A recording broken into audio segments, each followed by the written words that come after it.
Olá, queridos amigos, queridas amigas, muita paz para todos. É com alegria que nós retornamos aos nossos estudos da obra Depois da Morte. Hoje, no capítulo 16 da obra, o segundo dessa terceira parte que nós iniciamos no episódio passado. Lembrando que essa terceira parte, cujo título é O Mundo Invisível, vai nos levar a mergulhar um pouco mais no aspecto científico da doutrina espírita, no estudo do mundo espiritual, dos fenômenos, das forças, dos fluidos, enfim, esse caráter de observação que esteve na base, na própria origem da doutrina espírita. Kardec, aplicando o espírito do positivismo, o método do positivismo, às coisas metafísicas, então fazendo essa transposição, foi assim que ele chegou então a elaborar a doutrina espírita partindo dessa observação na interação com o mundo invisível por meio da mediunidade, dos fenômenos, do estudo dos fenômenos. Então essa terceira parte da obra vai se dedicar mais propriamente a isso. No episódio passado estudamos o capítulo 15, o primeiro dessa parte, em que Denis fala sobre a natureza e a ciência, falando da importância do desenvolvimento da ciência, dos instrumentos que a ciência nos trouxe, para que pudéssemos aprofundar o nosso entendimento do universo, das forças que regem o universo. Enfim, esses instrumentos ampliando os nossos sentidos físicos, ainda muito limitados, esses instrumentos nos permitiram identificar outros aspectos, outras leis, outras forças que antes não conseguíamos entender. Então a ciência, muito importante para a gente ir ampliando a nossa compreensão da natureza.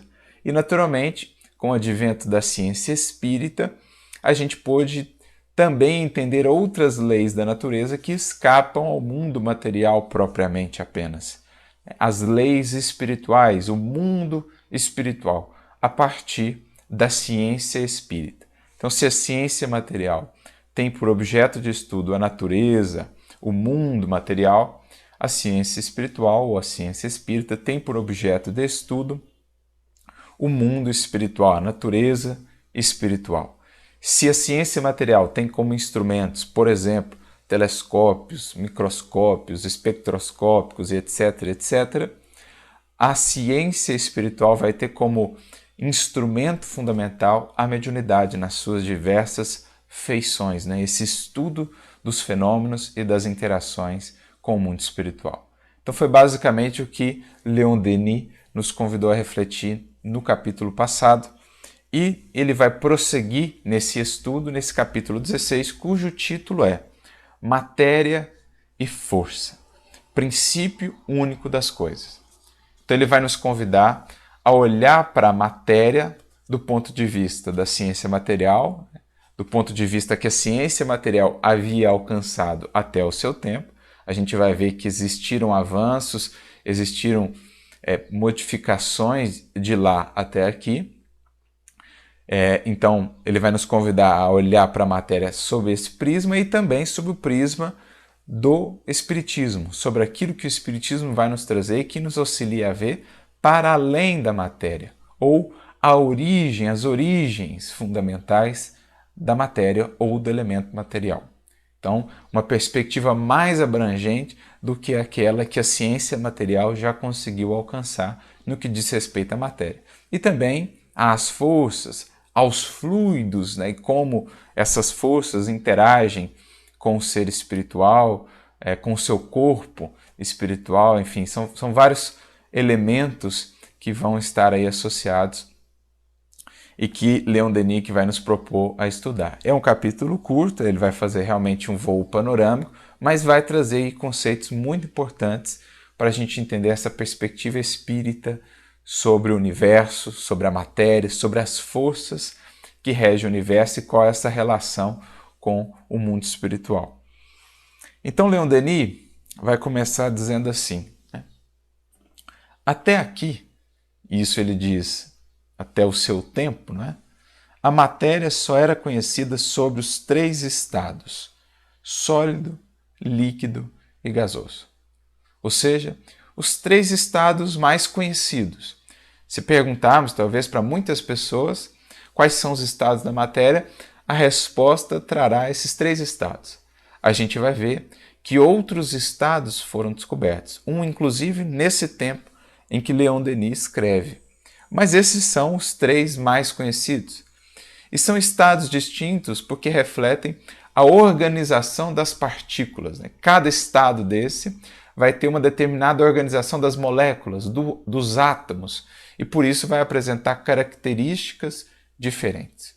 No estado sólido, as moléculas, os átomos, estão ali organizados de maneira mais regular, têm pouca energia cinética, estão mais restritos em seus graus de liberdade, em sua movimentação. Por isso, o sólido é isso que a gente pode tocar, né? Essa coisa não tão moldável assim, né? Não tão maleável assim. No líquido, nós avançamos um pouco em termos de maleabilidade. As partículas já não estão tão restritas em termos de movimentação, já tem mais energia cinética, mas ainda estão muito próximas umas das outras. É isso que dá ao líquido essa maleabilidade, que quando a gente coloca ele, por exemplo, num recipiente, ele se adequa àquele recipiente sem ocupá-lo por inteiro, não necessariamente, né? Claro, se o volume de líquido que ele tiver for igual ao volume do recipiente, ele vai ocupá-lo por inteiro, mas não necessariamente ele vai ter uma ampliação, ele não vai ter uma ampliação, uma modificação volumétrica, diferentemente do que vai acontecer já no estado gasoso. O gás ele vai se adaptar a qualquer volume que seja. Se ele estiver num espaço aberto, as partículas estarão em expansão indefinida. Então essa é uma característica do estado gasoso. As partículas estão ainda mais livres e ainda com mais energia cinética, o que dá esse nível de maleabilidade do gás. Se eu coloco ele num recipiente, ele vai modificar o seu volume para se adaptar ao volume daquele recipiente, o que não acontece propriamente com o líquido. Então nós estamos a falar aí de um aumento de energia cinética das partículas, de liberdade das partículas. É o que configura esses 3 primeiros estados da matéria, não é? Mas então Denis prossegue. Crookes, o sábio físico inglês, procurando fazer o vácuo em tubos de vidro, descobriu um 4º estado, a que chamou radiante. Ou a gente vai ver também a expressão matéria radiante. Então ele estava falando aqui de um dos grandes cientistas da física, da química, William Crookes.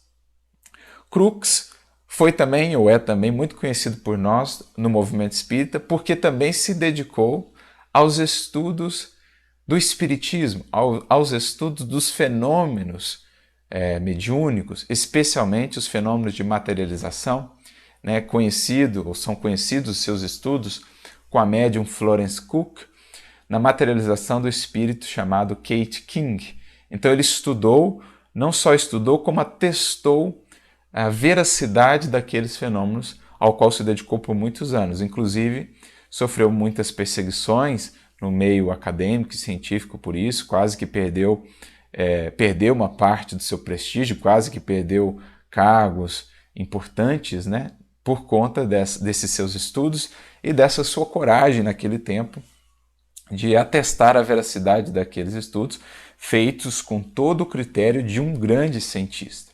Então ele é muito importante, né, tanto para a física como para a química, teve descobertas importantes, fez estudos muito importantes, mas um dos seus principais estudos é justamente esse, as experiências com os chamados tubos de raios catódicos. Ou seja, Crookes pesquisando ali a influência, né, as consequências da passagem de correntes elétricas por gases rarefeitos colocados nesses tubos, ele pôde perceber que em determinadas condições começavam a aparecer raios, feixes, que foram denominados raios catódicos. Mais tarde, em 1897, estudando esses raios catódicos, Thomson, na verdade, chegou a descobrir que se tratavam de feixes de elétrons. Então foi a partir desses estudos de Crookes, com os tubos de raios catódicos, ou com essa chamada matéria radiante, que Thomson chegou a descobrir depois o elétron em 1897, percebendo que esses raios catódicos nada mais eram do que feixes eletrônicos ou feixes de elétrons. E mais adiante, em 1928, esses tubos foram então denominados de, ou melhor, esses raios foram então denominados de plasma, que ficou configurado como esse quarto estado da matéria. É um estado de superaquecimento das partículas, em que as partículas estão com energia cinética muito grande, que elas estão muito agitadas, se movimentam em grande velocidade. E esse passou então a ser configurado como o quarto estado da matéria, conhecido como plasma, e que teve aí a sua origem nos estudos de William Crookes, esse grande físico que também estudou o espiritismo. Então, a partir daí nós passamos a ter um quarto estado da matéria. Hoje nós sabemos que existem 5 estados da matéria. Alguns outros são vislumbrados, mas basicamente nós temos até o momento, na física, no estudo das partículas desses estados da matéria, nós temos até o momento 5 estados. O quinto estado da matéria, ele foi previsto lá na década de 20 do século 20, lá por volta de 1924, 1925, por 2 físicos. Um físico indiano chamado Bose e outro físico bastante conhecido chamado Einstein. E por isso esse estado recebeu o nome em homenagem a esses 2 físicos. É o estado chamado condensado de Bose-Einstein. Foi previsto lá em 1925, mas só foi conseguido em laboratório 70 anos depois. Em 1995, conseguiu-se pela primeira vez alcançar esse estado do condensado de Bose-Einstein, que é um estado muito interessante, também denominado de luz líquida. É um estado em que partículas de gases de baixa densidade são resfriadas ao quase zero absoluto, ou seja, menos 273 Kelvin, ou melhor, menos 273 graus Celsius, o que seria aproximadamente 0 Kelvin, que seria o zero absoluto. Então as partículas praticamente elas cessam qualquer movimento. Elas se agregam de um tal modo que passam a se comportar como um todo, e por isso mesmo adquirem propriedades muito interessantes de supercondução, por exemplo, o que pode levar a aplicações muito interessantes no âmbito da computação e etc., da computação quântica, inclusive. Por isso é um estado muito estudado na mecânica quântica, na física quântica. Foi previsto lá em 1925, mas só foi alcançado em 1995. Então esse seria o quinto estado, um estado de super resfriamento, menos 273 graus Celsius. Então as partículas estão praticamente paradas, as moléculas estão praticamente paradas nesse estado. Então esses são os 5 estados da matéria que nós conhecemos até hoje. O quarto, como nós vimos, foi descoberto ali, naquele contexto de desenvolvimento do espiritismo, naquele contexto em que Leon Denis escreve o estado de plasma.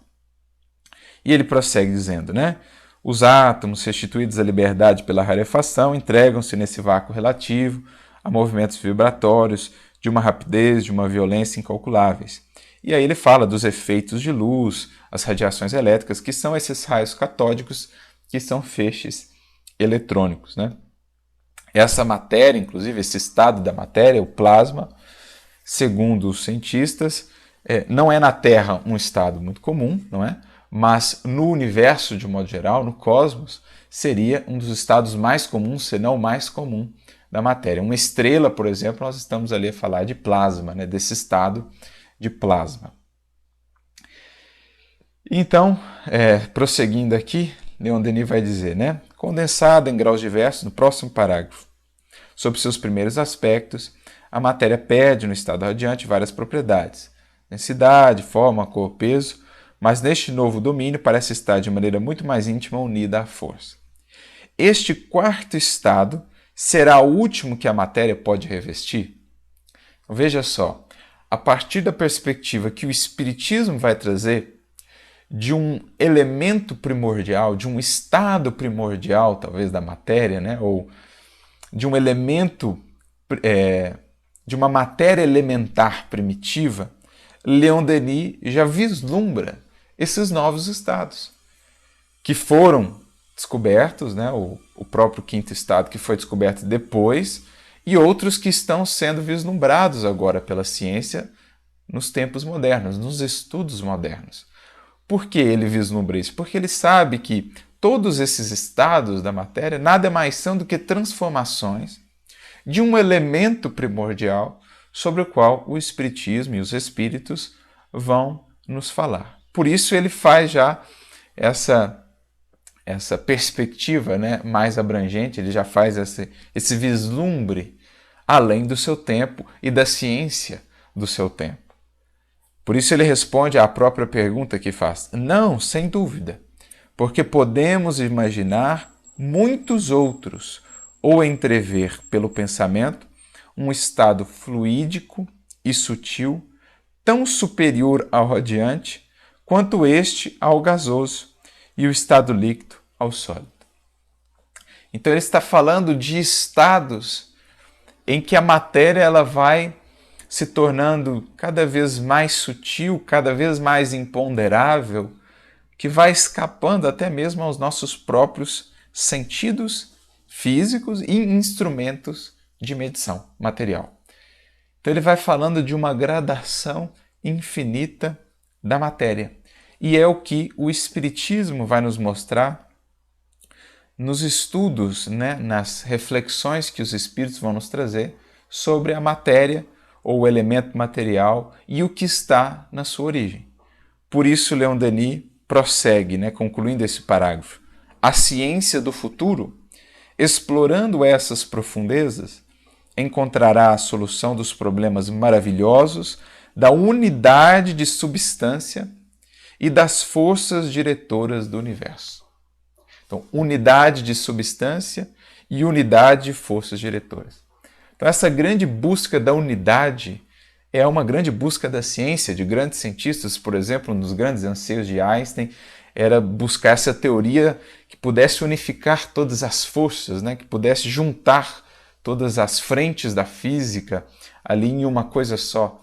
Procurar essa unidade também da substância, a ciência ou a física das partículas, vai mergulhando cada vez mais nas profundezas da matéria, que antes era considerada indivisível, o átomo, cada vez mais vai se mergulhando nas profundezas do átomo, das partículas elementares, em busca de partículas, de um pequeno grupo de partículas ou de uma partícula elementar que poderia ser a origem de todas as demais. Então, a ciência mesmo persegue essa unidade de substância e de forças do universo. Como nós sabemos, no que diz respeito às forças, são conhecidas hoje 4 forças elementares, 4 forças fundamentais, né? A força gravitacional, a força eletromagnética e as chamadas forças nucleares, forte e fraca.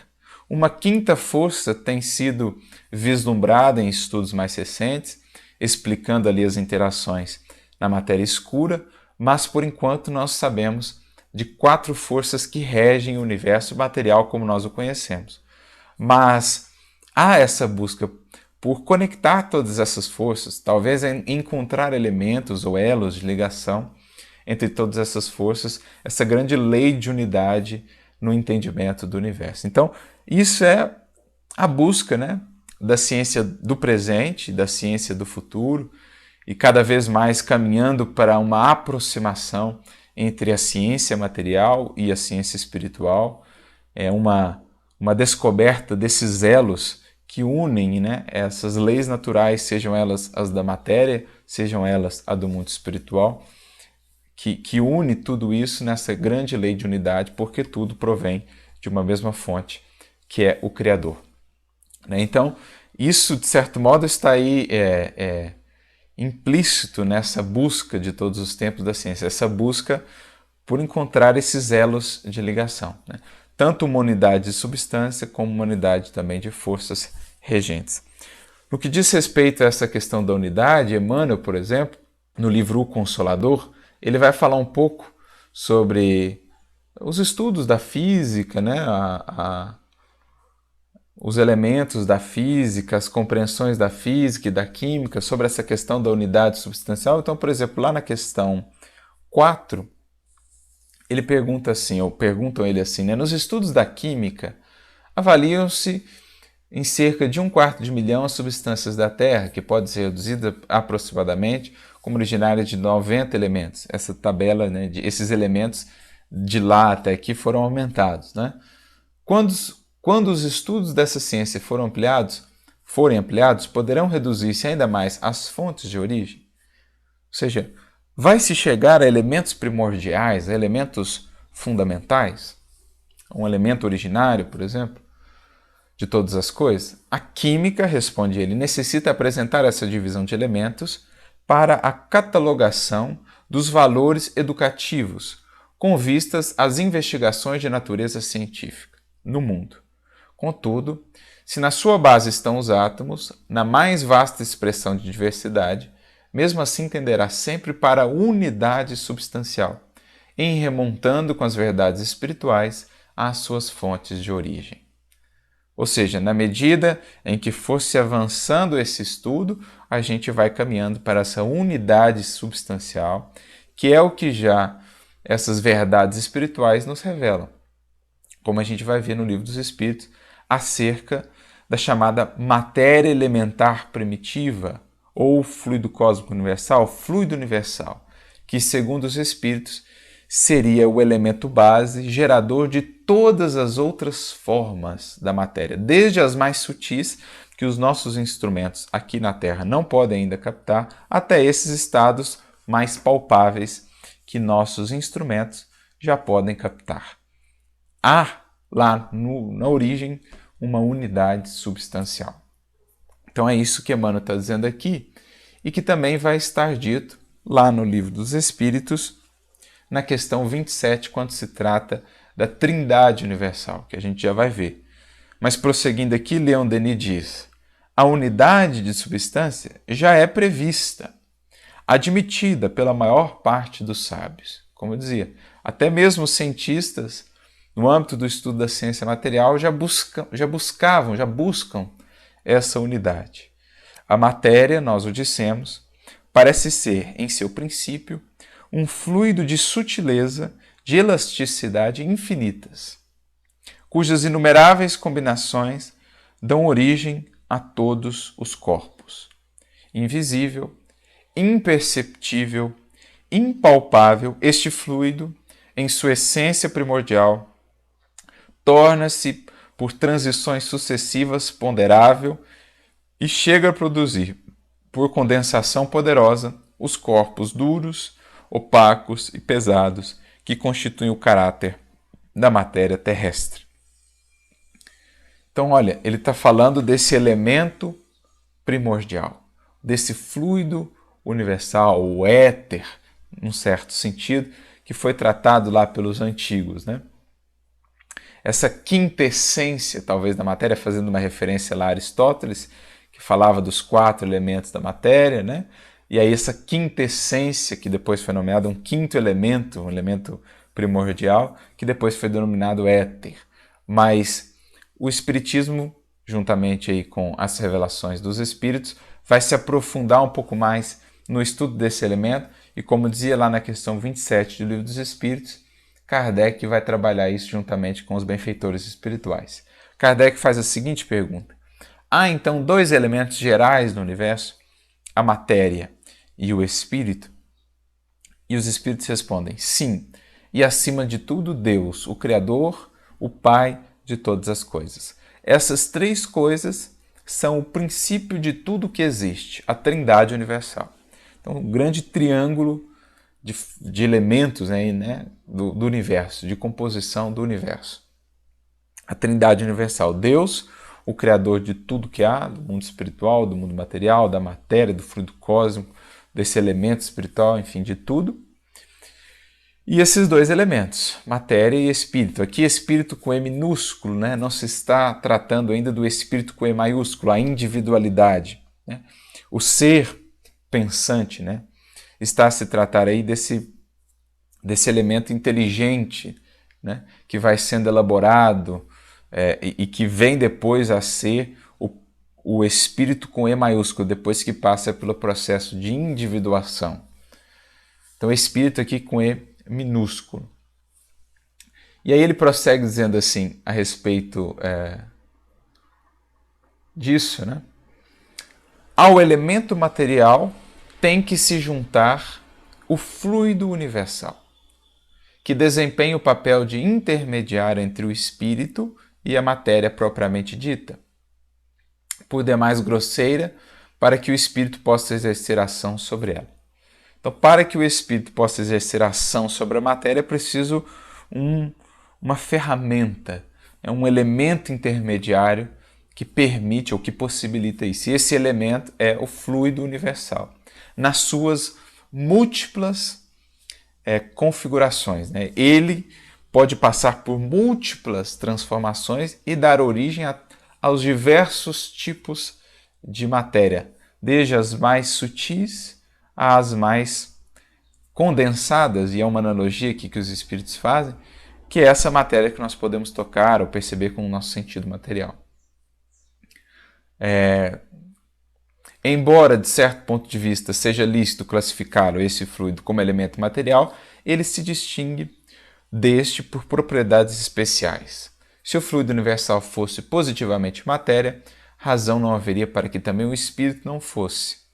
Está colocado entre o espírito e a matéria. É fluido, como a matéria é matéria, e suscetível pelas suas inumeráveis combinações, com esta e sob a ação do espírito, de produzir a infinita variedade das coisas, de que apenas conheceis uma parte mínima. Esse fluido universal primitivo ou elementar, sendo o agente que o espírito se utiliza, é o princípio sem o qual a matéria estaria em perpétuo estado de divisão e nunca adquiriria as qualidades que a gravidade lhe dá.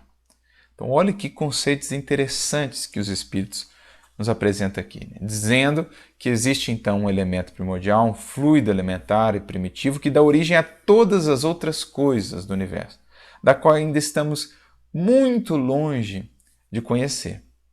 Quando a gente fala desse fluido cósmico, é preciso não o confundamos com aquilo que a ciência material hoje consegue abarcar, por exemplo, matéria escura ou energia escura. Isso não é ainda esse fluido elementar, né? Ele está muito além do que os nossos instrumentos já podem hoje perceber.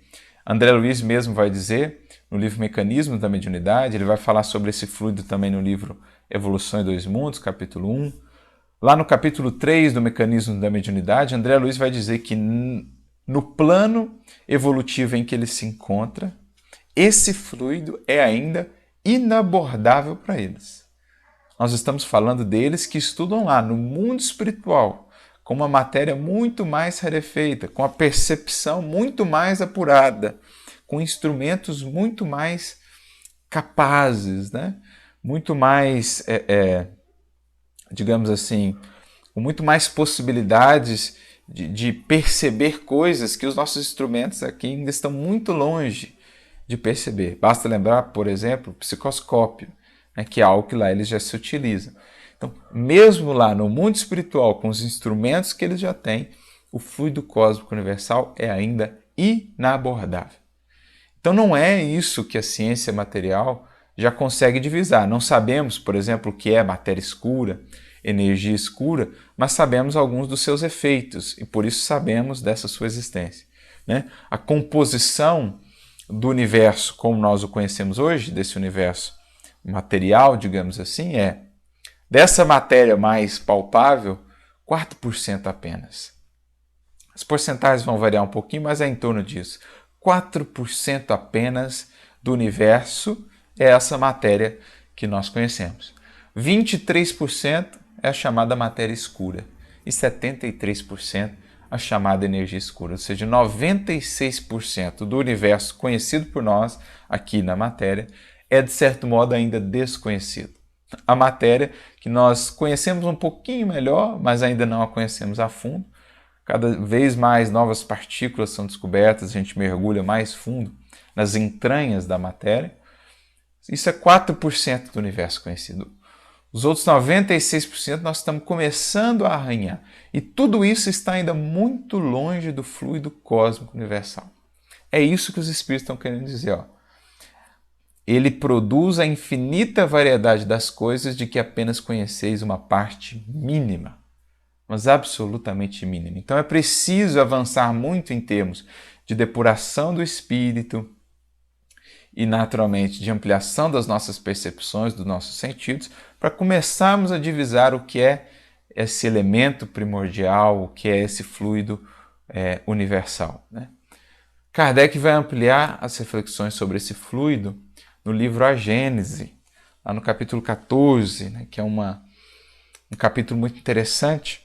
Mas antes, apenas seguindo aqui, a fala de Denis, né, esta condensação, ele prossegue, é porém transitória, e a matéria, tornando a subir a escala de suas transformações, facilmente se desagregará e voltará ao seu estado fluídico primitivo. Eis porque a existência dos mundos é passageira. Saídos dos oceanos do éter, aí tornam a mergulhar e a dissolver-se, depois de percorrido o seu ciclo de vida.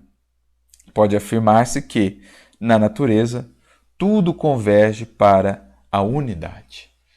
Então, é o que André Luiz vai falar lá sobre os processos de cocriação em plano maior, por exemplo, em que as inteligências divinas dos espíritos sublimados conseguem então modelar esse fluido universal, esse éter, dando forma, propriedades específicas a ele e criando então a matéria como nós a concebemos aí no universo, né? Criando os mundos, criando as galáxias, as estrelas, etc, etc, em processos que ainda nos escapam, que estamos muito longe de divisar.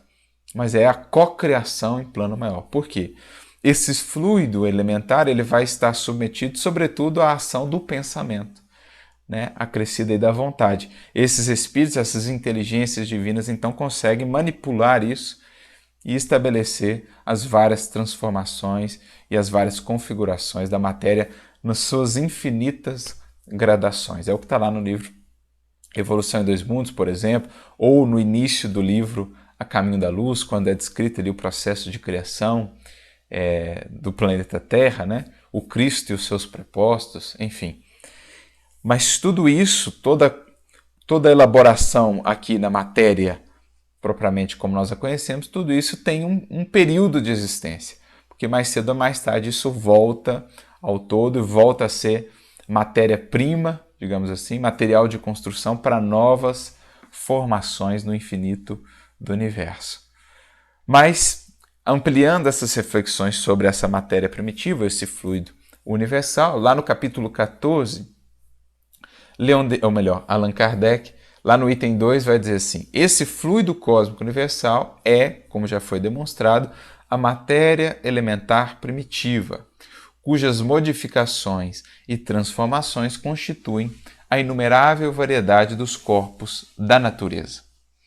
Como princípio elementar do universo, ele assume dois estados distintos, o de eterização ou imponderabilidade, que se pode considerar o primitivo estado normal, e o de materialização ou de ponderabilidade, que é, de certa maneira, consecutivo àquele.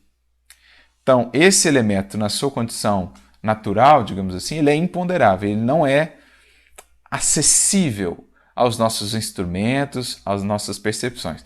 Não, claro, né, para nós, no estado em que estamos. Para um espírito puro, ele o é. Ele consegue percebê-lo nesse estado mais imponderável possível, não é? Mas ele pode chegar a estados de ponderabilidade, na medida que vai sendo transformado pelo pensamento, pela vontade, né? Por esses seres que conseguem manipular esses fluidos, espíritos mais adiantados do que nós, e nós mesmos. No fundo, quando nós estamos pensando, nós estamos atuando nesse fluido, imprimindo determinadas características nesse fluido de acordo com a natureza daquilo que nós sentimos, daquilo que nós pensamos. Kardec vai falar dessa psicosfera que nós criamos, de como nós influenciamos e imprimimos nos fluidos ao nosso redor as características benéficas ou prejudiciais das emoções que temos nutrido. Então, o ponto intermédio é o da transformação do fluido em matéria tangível, Mas ainda aí não há transição brusca, porquanto podem considerar-se os nossos fluidos imponderáveis como termo médio entre os dois estados. Então, os fluidos, por exemplo, de que são formados os nossos perispíritos aqui na Terra, um mundo ainda muito materializado, eles são intermediários, não é o fluido elementar e não é a matéria ponderável que nós podemos tocar. É um estado intermediário aí. No mundo mais adiantado que o nosso, os fluidos de que são formados, por exemplo, os perispíritos dos espíritos que lá vivem, são ainda mais sutis, mas ainda intermediários entre esse fluido elementar e a matéria palpável. Então, são infinitas gradações, não é? É o que está lá, de certo modo, também no livro dos Espíritos, na questão 29 em diante, em que Kardec vai tratar com eles das propriedades da matéria, por exemplo, na questão 29, Kardec pergunta a ponderabilidade, ou seja, o fato de eu poder tocar, de eu poder acessar com os sentidos ou instrumentos físicos, é um atributo essencial da matéria? Da matéria como a entendeis, sim. Não, porém, da matéria considerada como fluido universal. A matéria etérea e sutil que constitui esse fluido vos é imponderável. Nem por isso, entretanto, deixa de ser o princípio da vossa matéria pesada. E aí ele vai falando, né? Juntamente com os espíritos. Questão 30. A matéria é formada de um só ou de muitos elementos? De um só elemento primitivo. É a unidade de substância que Leon Denis está falando aqui. Os corpos que considerais simples não são verdadeiros elementos, são transformações da matéria primitiva. Se pegarmos lá os elementos mais simples, por exemplo, o hélio, né, o gás hélio ali, ou o átomo de hidrogênio, ainda assim eles são já transformações do elemento primitivo. Embora sejam os elementos mais simples, os átomos ali mais simples que nós conhecemos, já são transformações, são formados por outras partículas que, por sua vez, são transformações do elemento primitivo. E aí ele vai falando que dessas modificações, na questão 31, por exemplo, surgem as várias propriedades, as várias características da matéria, os vários estados da matéria também, que tem a ver com a configuração desses elementos, enfim. Questão 33, por exemplo. A mesma matéria elementar é suscetível de experimentar todas as modificações e de adquirir todas as propriedades? Sim, e é isso que se deve entender quando dizemos que tudo está em tudo. É a ideia dessa unidade substancial. Por isso, como disse Leon Denis aqui, né? Na natureza tudo converge para a unidade. Como tudo saiu desse elemento primordial, tudo retorna a ele nesse eterno transformismo que é a característica do mundo material. Tudo no mundo material está em constante transformação. Né? Eu vou modelando esse elemento, eu modelo, eu transformo, mas ele parte já de algo que foi estabelecido por Deus lá, que é esse elemento primordial. Por isso Deus é o Criador por excelência, porque no fundo nós não criamos algo novo, nós modelamos algo que já existia. Nós damos uma nova forma, uma nova característica, nós co-criamos. É o que está descrito de maneira muito bela lá no primeiro versículo do livro Gênesis, né? Do livro Bereshit, em hebraico. Bereshit bara Elohim, ou seja, no princípio moldaram. O verbo bará aí é no sentido de dar forma, de moldar, não propriamente criar do nada, mas moldar. Então, no princípio, os Elohim, os deuses, entre aspas, isto é, os espíritos superiores, os espíritos puros, deram forma à matéria, às coisas, né? Bereshit bara Elohim. No princípio criou Deus os céus e a terra. Criaram os deuses o céu e a terra. Ou seja, deram forma aos elementos, né? Ao elemento material, a essa matéria rarefeita, essa matéria sutil. Esse é o processo de criação.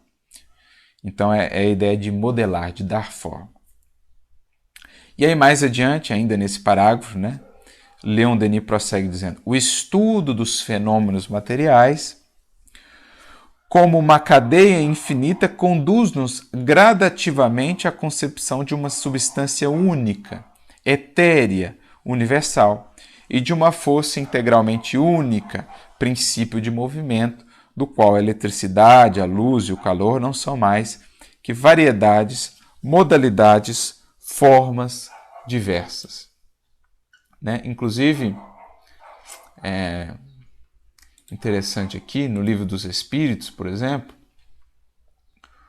o Kardec, quando está tratando do fluido universal, né?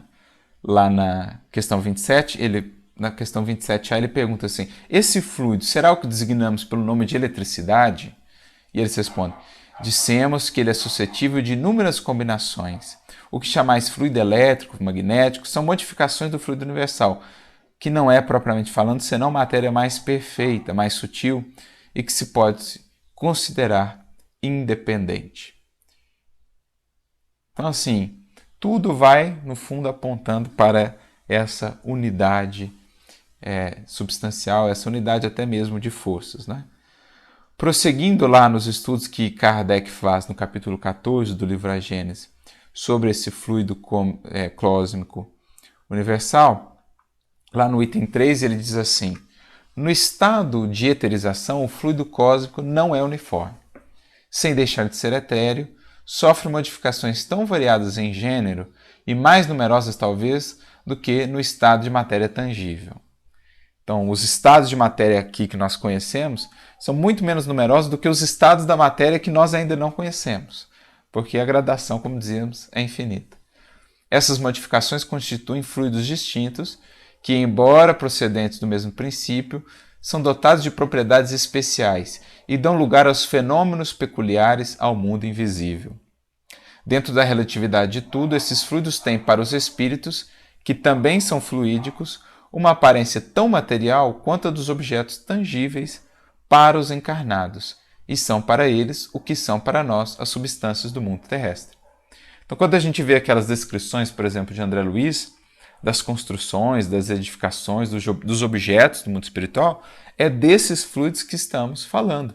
Né? Há, inclusive, o capítulo muito interessante, Laboratório do Mundo Invisível, no Livro dos Médiuns, em que Kardec vai tratar disso, desses objetos do mundo espiritual, do que eles são, senão transformações desses fluidos, que são para os espíritos lá o que são para nós aqui os nossos objetos, né? Tangíveis. Para eles são lá essas modificações dessa matéria fluídica, digamos assim. Lá, porém, como neste mundo, somente aos espíritos mais esclarecidos é dado compreender o papel que desempenham os elementos constitutivos do mundo onde eles se acham. Os ignorantes do mundo invisível são tão incapazes de explicar a si mesmos os fenômenos a que assistem e para os quais muitas vezes concorrem maquinalmente, como os ignorantes da Terra são para explicar os efeitos da luz ou da eletricidade, para dizer de que modo é que veem e escutam. Ou seja, como o pensamento lá é essa força por excelência que modifica e dá características a esses fluidos, muitas vezes o indivíduo faz sem saber o que ele está fazendo. Ele não entende o processo, o mecanismo do processo. Então ele elabora um objeto, por exemplo, ele se apresenta com uma determinada vestimenta, mas ele não sabe que foi o pensamento dele que o fez se apresentar com aquela vestimenta, ou que o fez se apresentar carregando aquele objeto, aquele determinado objeto, que nada mais é do que uma modificação dessa matéria fluídica, né, a partir do seu pensamento. Então a gente vai percebendo, né, o quanto é intrincada, digamos assim, essa dinâmica, sobretudo no mundo espiritual, de transformação dessa matéria rarefeita, dessa matéria fluídica, desse elemento primordial, e que somente vai sendo mais compreendido esse processo na sua totalidade na medida que o espírito vai ganhando em depuração espiritual, e portanto também em sabedoria, em ciência e em moralidade até, em que ele vai ganhando essa habilidade de manipular cada vez mais o fluido elementar, até alcançar essa condição das inteligências divinas que estão em processos indescritíveis de comunhão com a fonte eterna, o Criador, e que por isso são essas inteligências modeladoras do universo, dos mundos, das estrelas e etc. Então são variedades, modalidades e formas diversas. O próprio Emmanuel, lá no livro o Consolador, ele vai dizer lá na questão 17, né? Como são considerados no plano espiritual os conhecimentos atuais da física na Terra.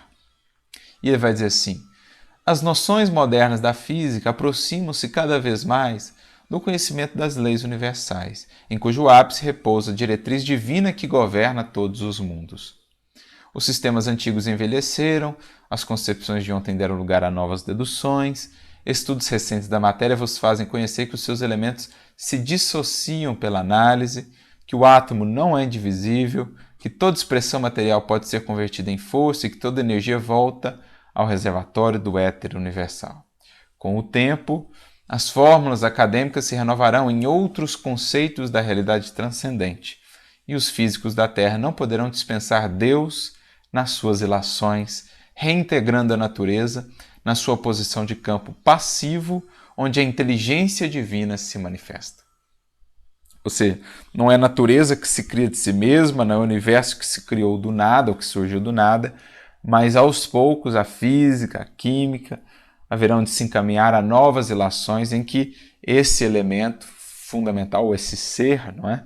Deus, a fonte eterna, vai precisar ser considerado na medida em que formos caminhando para essa unidade substancial, tanto dos elementos como das forças em si. Por isso, Leon Denis, no último parágrafo, ele conclui, né? É assim que, em sua marcha paralela, a química, a física e a mecânica verificam cada vez mais a coordenação misteriosa das coisas. Ou seja, na medida em que a gente for encontrando esses elos, nós vamos ver o que está por trás de todos esses elos e de todas essas coisas. Essa coordenação misteriosa que atende para nós pelo nome de Deus, não é? O espírito humano encaminha-se com lentidão, algumas vezes, mesmo inconscientemente, para o conhecimento de um princípio único, fundamental. Por isso, Leon Denis, ou melhor, Emmanuel vai dizer que o cientista nas suas pesquisas, o cientista que está ali estudando as partículas, o físico, o químico e etc., ele é também um sacerdote ali oficiando no templo da ciência, né, dos laboratórios, que são também templos, e mesmo inconscientemente ele está se encaminhando, como também a humanidade, na direção de Deus. Então, para o conhecimento de um princípio único fundamental, em que se unam a substância, a força e o pensamento de uma potência cuja grandeza e majestade o encherão algum dia de surpresa e admiração. Então são esses três elementos primordiais, né, que dão aí essa trindade universal, essa unidade ao universo. Deus, a coordenação misteriosa de todas essas coisas, a matéria, o elemento material, tendo ali no fluido universal esse elemento primitivo que dá origem a todas as outras formas de matéria, e o espírito, né, o princípio inteligente da criação, como um atributo aí do pensamento, quando se configura como espírito individualidade, o espírito com E maiúsculo também. Então tudo isso vai se fundindo, pensamento, matéria, fluido, força, inteligência, tudo isso vai se fundindo numa unidade que nos conduz necessariamente a Deus, a fonte de todas as coisas, ao alfa e ao ômega da criação. Então aqui a gente fez um voo panorâmico, às vezes é um pouquinho difícil para quem não está muito acostumado com a física, com a química. A gente fez um voo panorâmico sobre os estados conhecidos da matéria hoje, né, nos nossos, naquilo que nos permite os nossos instrumentos e a nossa ciência material. Falamos um pouquinho sobre as forças que são conhecidas hoje, mas ampliamos um pouquinho, então, essas perspectivas da ciência material a partir da ciência espírita, a partir daquilo que os espíritos nos trazem, nos mostrando para onde nós estamos indo, e que a ciência material, fatalmente, no transcurso dos séculos, haverá de chegar, falando desses elementos primordiais, desse fluido primordial, para o qual nós estamos nos encaminhando em busca dessa lei de unidade, que era já uma busca dos próprios cientistas aqui na matéria, algo que pudesse conectar todas as forças, todas essas 4 forças até hoje conhecidas, esses essas formas, esses estados da matéria, enfim, explicar tudo a partir de uma grande teoria, de uma grande lei geral. Essa lei é a lei divina, por excelência, né, que nós estamos buscando compreender, tanto a partir da ciência material como a partir da ciência espiritual, tanto do ponto de vista da sabedoria, da inteligência, como também do sentimento que haverá de nos conduzir até lá. Paramos por aqui, nesse capítulo 16, e no próximo episódio nós avançamos no estudo aí sobre os fluidos e sobre o magnetismo, né, o capítulo 17. Algo que é fundamental para entendermos melhor a nossa relação com o mundo espiritual, para entendermos melhor o alcance e a importância dos nossos pensamentos, enfim, algo essencial, veremos no próximo episódio. Um grande abraço para todos e muita paz. Fiquem com Deus.